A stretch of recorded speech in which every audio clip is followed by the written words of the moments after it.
बीडमध्ये शेतकऱ्यांच्या हक्कांचे पैसे द्यायला बँकांची टाळाटाळ। पीक विम्याचे तब्बल 336 कोटी रुपये अडवले। दुसऱ्या बँकांमध्ये पैसे ठेवून व्याज खाणाऱ्या बँकांची होणार चौकशी।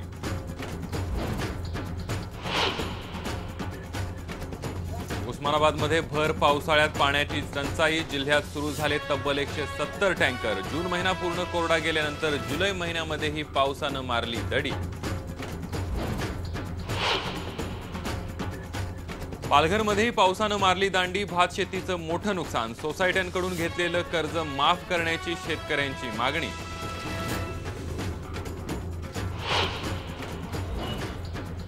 बुलढाणा जिल्ह्यात आधार कार्ड काढण्यासाठी 100 रुपये। आयबीएन लोकमतच्या रिपोर्टच्या स्टिंग ऑपरेशनमध्ये उघड झाला प्रकार। आधारसाठी कोणतेही शुल्क नसल्याचा सरकारचा नियम।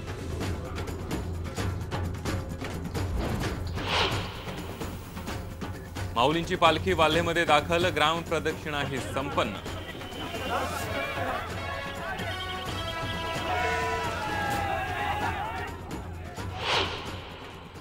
नमस्कार, मी संदीप देसाई। गावाकडच्या बातम्यांमध्ये आपल्या सर्वांचं स्वागत। गावाकडच्या बातम्यांमध्ये पहिली बातमी आहे नाशिकमधली। नाशिक जवळच्या हर्सुल इथं आज पुन्हा तणाव निर्माण झाला होता। काल इथं 2 गटांमध्ये दंगल उसळली होती। आज बस स्टँडच्या परिसरामध्ये संतप्त जमावानं लुटालूट करण्याचा प्रयत्न केला। जमावाला पांगवण्यासाठी पोलिसांना हवेत गोळीबारही करावा लागला। तर जमावाच्या दगडफेकीत गेल्या 2 दिवसांमध्ये 65 पोलीस जखमी झाले। दंगलीचा फायदा घेत चोरट्यांनीही अनेक घरं आणि दुकानांमध्ये लुटालूट केली।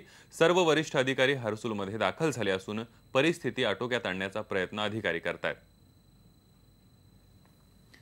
आपण बघितलं की नाशिक जवळच्या हर्सुल इथं आज पुन्हा तणाव निर्माण झालेला आहे। काल इथं 2 गटांमध्ये दंगल उसळली होती। आज बस स्टँडच्या परिसरामध्ये संतप्त जमावानं लुटालूट करण्याचा प्रयत्न केला। जमावाला पांगवण्यासाठी पोलिसांनी हवेत गोळीबार जो आहे पोलिसांना करावा लागला। तर जमावाच्या दगडफेकीमध्ये गेल्या 2 दिवसांमध्ये तब्बल 65 पोलीस जखमी झालेत। दंगलीचा फायदा घेत चोरट्यांनी अनेक घरं आणि दुकानांची लुटालूट केली।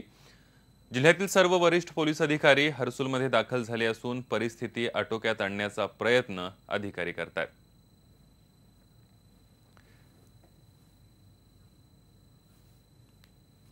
याविषयी आपल्यासोबत बोलण्यासाठी आपला असिस्टंट एडिटर विशाल परदेशी आहे। विशाल, आपण बघितले की हर्सुलमधली परिस्थिती नियंत्रणात आणण्यासाठी सर्व वरिष्ठ अधिकारी तिथे पोहोचलेले आहेत। आज पुन्हा तणाव निर्माण झालेला होता, काय सांगशील?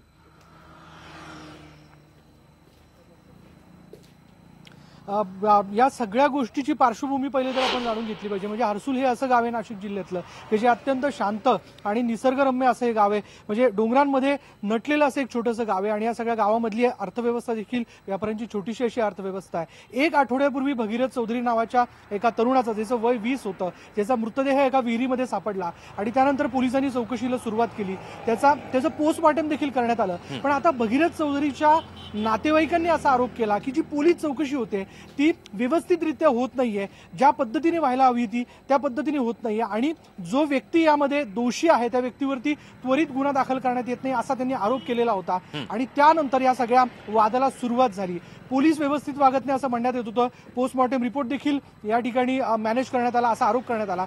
मग वातावरण जे होतं ते दगदग झालं आणि मग साधारण बुधवारी हर्सुल बंदची हाक देण्यात आली आणि त्यानंतर तिथे दंगलीला सुरुवात झाली। खरंच सांगतो संदीप, त्या गावात आम्ही फेरफटका मारला आणि अक्षरशः एक माणूस म्हणून जर सांगायचं झालं तर अंगावरती आम्हाला काटा आला की गाव म्हणून गाव म्हणण्यासारखं काही ठिकाणी आता उरलेलंच नाहीये।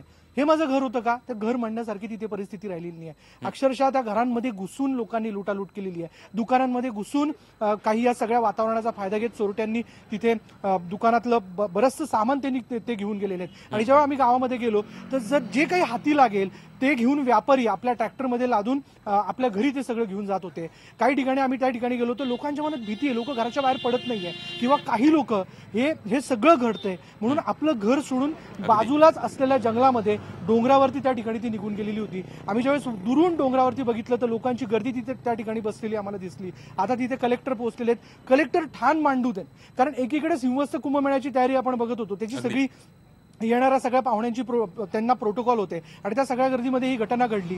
त्यामुळे आता जिल्हाधिकारी तिथे ठाण मांडून आहेत। आयजी तिथे आपल्या पोलीस फाट्यासह म्हणजे रॅपिड ऍक्शन फोर्स त्या ठिकाणी ते घेऊन गेलेले आहेत। मोठा फौज फाटा त्या ठिकाणी। काल जेव्हा ही सगळी घटना घडत होती तर अवघे 30 पोलीस साधारण 1000 ते 2000च्या जमावाला तोंड देत होते आणि या जमावाला तोंड देत असताना कालपासून आतापर्यंत 65 पोलीस गंभीररित्या जखमी झालेले. आम्ही पालकमंत्र्यांशी देखील बोललो. आम्ही त्यांना खडा सवाल केला की जर त्या तरुणाचा मृत्यू झालेला होता, जर त्याच्यानंतर चौकशी व्यवस्थित होत नव्हती, तर मग संबंधित जे काही त्या गावातले पोलीस होते, पोलीस डिपार्टमेंट, पोलीस ठाणं असेल, त्याच्यावरती तुम्ही काही कारवाई करणार का? त्यांनी या ठिकाणी आश्वासन दिलंय की योग्य पद्धतीने कारवाई केली जाईल. आणि आता थोड्या वेळापूर्वीच आम्हाला माहिती अशी मिळते की अख्खं पोलीस स्टेशन हे निलंबित करण्यात येतंय असं या ठिकाणी आम्हाला कळतंय. पण आता हे सगळं झाल्यानंतर आम्ही करायचं काय? एक भयान शांतता या गावामध्ये आम्हाला जाणवली आणि नागरिकांच्या चेहऱ्यावरती एकच प्रश्न होता की आता यापुढे काय, असं सगळं वातावरण आम्हाला त्या गावामध्ये बघायला मिळालं. संदीप, धन्यवाद विशाल, तू दिलेल्या संपूर्ण माहितीबद्दल. आपल्यासोबत आपला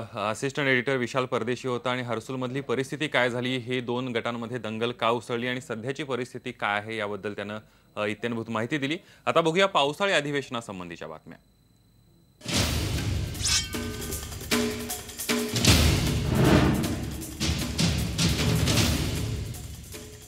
विधानसभेत आज विरोधकांच्या गैरहजेरीत दुष्काळावर चर्चा झाली. जवळपास 3 तास ही चर्चा झाली. चर्चा उद्याही सुरू राहणार आहे, मात्र चर्चा सुरू असताना विरोधक उपस्थित नव्हते.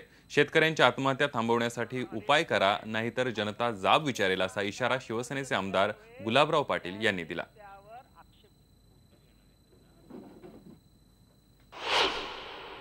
शेतकऱ्याला कर्जमुक्ती द्या की शेतकऱ्याला कायमस्वरूपी तुम्ही माफ करा, याच्यापेक्षा आता आम्हाला पुढच्या काळामध्ये येणारा कोणताही दुष्काळ असेल त्याच्यामध्ये कायमस्वरूपी आमचा सरकार काय इलाज करणार आहे ही चर्चा या सत्रामध्ये झाली पाहिजे. अध्यक्ष, शिवसेना, भारतीय जनता पार्टी वेगळी वेगळी लढली तरी आपले 200 आमदार शेतकऱ्यांनी निवडून दिलेले आहे.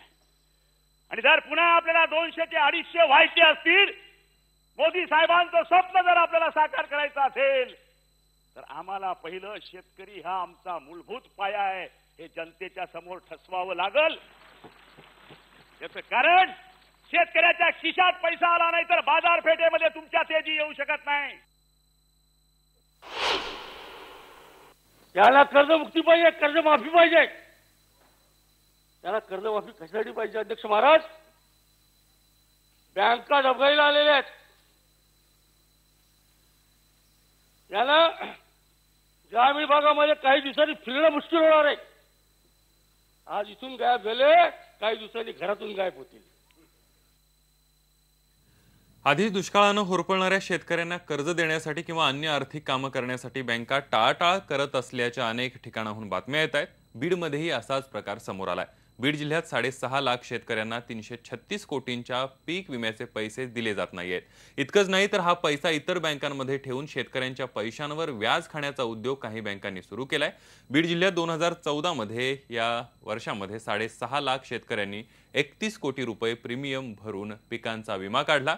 मार्च अखेर या शेतकऱ्यांना तब्बल 336 कोटींचा विमा मंजूर झाला. हे पैसे जूनच्या पहिल्या आठवड्यामध्ये बँकांमध्ये जमा झाले. मात्र गेल्या 1.5 महिन्यांमध्ये जिल्हा बँकांनी शेतकऱ्यांना विम्याचे पैसे दिलेले नाही आहेत. बीड जिल्हा मध्यवर्ती बँकेनं तर विम्याचे 251 कोटी HDFC, देना बँक आणि इतर बँकांमध्ये फिक्स करून व्याज खाण्याचा उद्योग केला. याद्या तयार नसल्यानं इतर बँकांमध्ये पैसे ठेवले असं या बँकांकडून सांगितलं जात आहे. पीक विमा भरलेला आहे आणि तो उडीद, मूग, बाजरीचा भरलेला आहे. गेल्या वर्षी खूप पाऊस कमी प्रमाणात होता. पेरणी केली पण कुठलीही साथ मिळालेली नाही. शेतकऱ्याचे खूप हाल आहेत आणि यावर्षी कर्ज सुद्धा मागायला गेलं तर लवकर मिळत नाही. म्हणून शेतकऱ्याला सध्या जर पीक विम्याची मोठी रक्कम मंजूर झाली म्हणते, परंतु ती रक्कम अद्याप खात्यावर आलेली नाही. गेल्या वर्षी पाऊस काळ अपुरा असल्यामुळं पिकं वगैरे काही पदरात माप पडली नाही. पाऊस काही भरपूर झालेला नाही आणि त्यामुळं आता नुसते पेपरबाजी करतात लोक. पीक विमा मंजूर झाला, पीक विमा मंजूर झाला असे नुसतं म्हणतात, पण पीक विमा काही पदरात पडणार. नुसत्या पेपरबाजी आणि पेपरात बातम्या ऐकत होतो आम्ही. जिल्हा मध्यवर्ती बँकेचं हे कृत्य बेकायदेशीर असल्याचं जिल्हाधिकाऱ्यांनी मान्य केलंय. या बँकांची सहाय्यक उपनिबंधकांकडून चौकशी करण्यात आली आहे. ते दोषी आढळल्यास गुन्हे दाखल करण्यात येतील असा इशारा जिल्हाधिकाऱ्यांनी दिला. महाराष्ट्र ग्रामीण बँकचे 27 कोटी प्राप्त आहे. 27 कोटी 100% वाटप त्यांनी शेतकऱ्यांच्या खात्यात केलेलं आहे. SBIचं वाटप अजून सुरू झालं नाही, आजपासून ते सुरू होणार आहे. DCCच्या बाबतीत तक्रार असा प्राप्त झाला की DCCने पैसे लोकांना वाटप करण्याऐवजी त्यांनी फिक्स डिपॉझिट केले खाजगी बँकेत. खाजगी बँकेत त्यांनी फिक्स डिपॉझिट केले. हा नियमबद्ध आहे किंवा नियम विरुद्ध आहे याच्या बाबतीतचे सविस्तर चौकशी जी आहे से मराठवाडा आणि विदर्भाप्रमाणे पावसानं कोकणात सुद्धा दांडी मारली आहे. त्यामुळे पालघरमधल्या भात शेतीचं मोठं नुकसान झालंय. पालघरमधले शेतकरी भात शेतीवर पूर्णपणे अवलंबून आहेत. पेरणीनंतर पाऊसच पडलेला नाहीये, त्यामुळे भात शेती जळून गेली आहे. आदिवासी बहुल असलेल्या या जिल्ह्यात भात शेतीशिवाय नागरिकांकडे कोणताही व्यवसाय नाहीये. त्यामुळे इथले शेतकरी चातकाप्रमाणे पावसाची वाट बघतायत. झालेलं नुकसान बघून शेतकऱ्यांनी घेतलेली सोसायटीतली कर्ज माफ करावी अशी मागणी शेतकऱ्यांकडून केली जाते.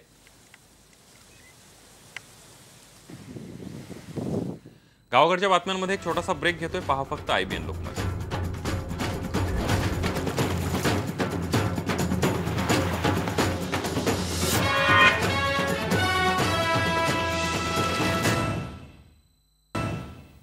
ब्रेकनंतर बातमी आहे जळगावमध्ये वाळू माफियांच्या सुरू असलेल्या गुंडगिरी संदर्भातली. जळगाव जिल्ह्यातल्या अवैध वाळू उपसा करणाऱ्यांची गुंडगिरी सध्या सुरू आहे.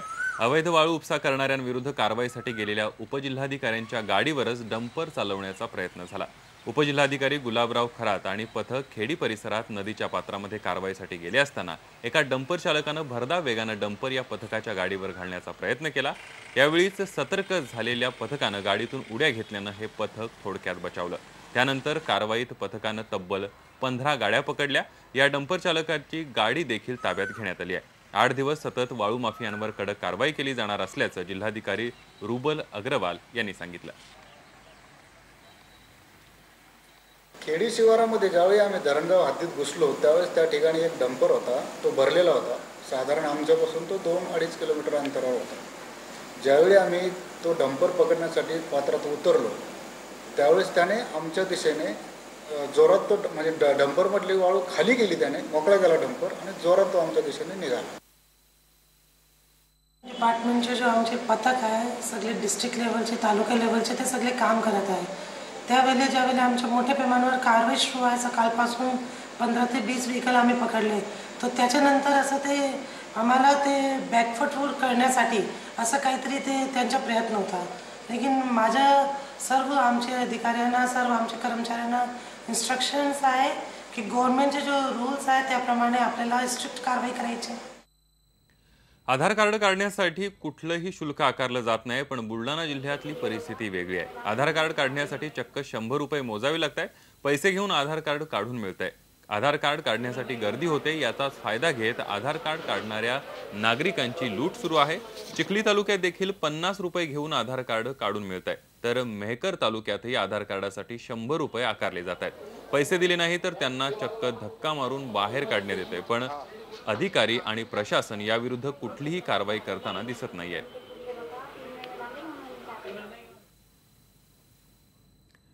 गावाकडच्या बातम्यांमध्ये पुन्हा एक छोटासा ब्रेक घेतोय. पहा फक्त IBN लोकमत.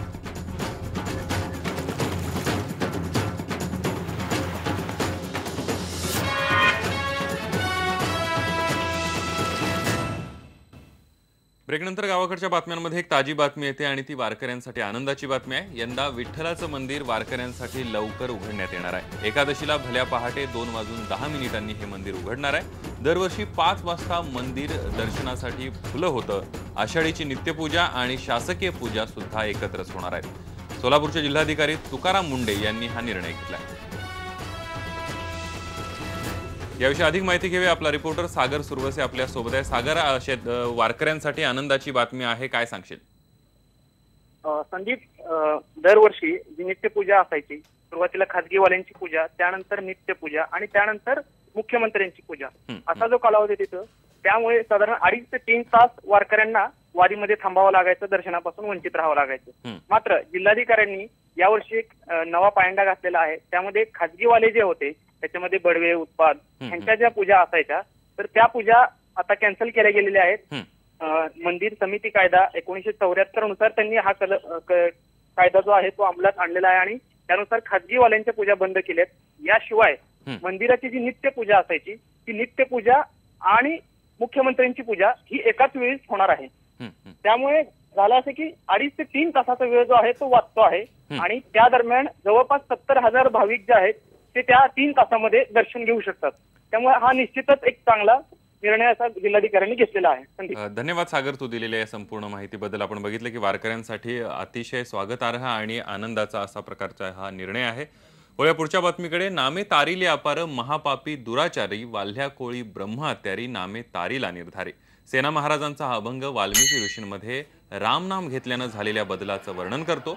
वाल्मिकी ऋषींनी रामायण लिहिलं ते गाव म्हणजे वाल्हे आणि याच गावामध्ये आज ज्ञानोबा माऊलींच्या पालखीचा मुक्काम आहे.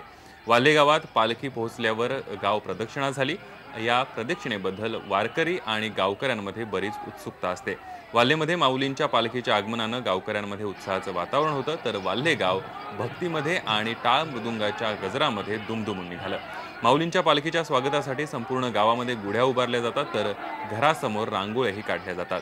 दुसरीकडे तुकाराम महाराजांची पालखी आज उंडवंडी गवळ्याची इथं मुक्कामाला आहे. रोटी घाटाचा महत्वाचा टप्पा पार करून तुकोबारायांची पालखी मुक्कामी पोहोचली आहे. गावाकडच्या बातम्यांमध्ये इथंच थांबतोय. ताज्या बातम्यांसाठी पाहू फक्त IBN.